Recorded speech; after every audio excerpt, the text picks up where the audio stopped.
Welcome to Robot World. The Unimate was the very first industrial robot, the mechanical arm patented in 1954 by American inventor George Devol.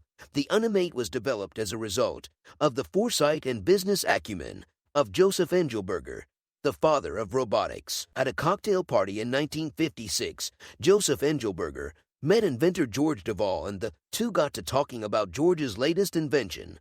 "His programmed article transfer device sounds like a robot to me," exclaimed Engelberger, who had a deep fascination with robots as a result of his love for writer Isaac Asimov's science fiction stories. In 1957, Engelberger, who at the time was director of Consolidated Controls Corp., after almost 2 years in development, Engelberger and Devol produced a prototype, the Unimate 1. In 1961, the Unimate series became the first mass-produced robotic arm for factory automation. Mindful of the uphill battle he would face from manufacturers, and motivated by Asimov's 3 laws of robotics that relate a first do no harm philosophy similar to the Hippocratic Oath, Engelberger focused on employing the robots in tasks harmful to humans. His strategy worked, and in 1959 the 2,700-pound Unimate prototype was installed on an assembly line, the first time at a General Motors die-casting plant in Trenton, New Jersey. In 1961, the Unimate 1900 series became the first mass-produced robotic arm for factory automation. In a very short period of time, approximately 450 Unimate robotic arms were employed in die-casting company in Danbury, Connecticut.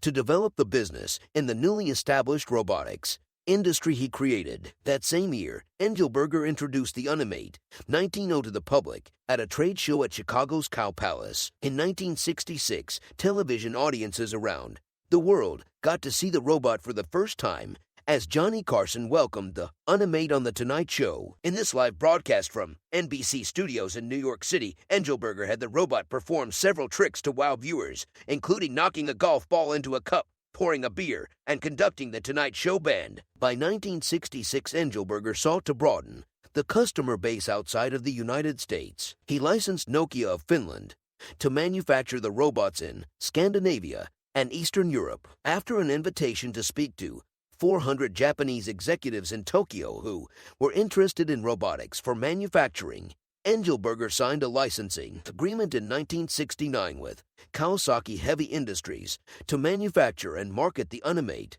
robots for the Asian market. On this side of the pond, General Motors had jumped ahead of its competition to become the most automated automotive plant in the world. In 1969, it rebuilt its Lordstown, Ohio plant, installing Unimate spot welding robots capable of production speed never before achieved. The robots built 110 cars per hour, more than double the rate of any automotive plant in existence at the time. With the help of the Unimate, GM revolutionized the automotive industry. The Europeans were quick to follow suit, and companies like BMW, Volvo, Mercedes-Benz, British Leyland, and Fiat installed Unimate robotic arms to perform jobs that were unpleasant and dangerous for humans. A robot benefit very important to Engelberger. From a 2-dimensional drawing to an industrial and societal revolution, the Unimate robot remains one of the most significant contributions in the past 100 years, not only to manufacturing but to civilization. It has left a living legacy in an industry to which it gave birth. As a result of the Unimate, the field of robotics continues to expand beyond manufacturing to virtually every facet of human life and service. Subscribe to my channel. I will get you more videos like this.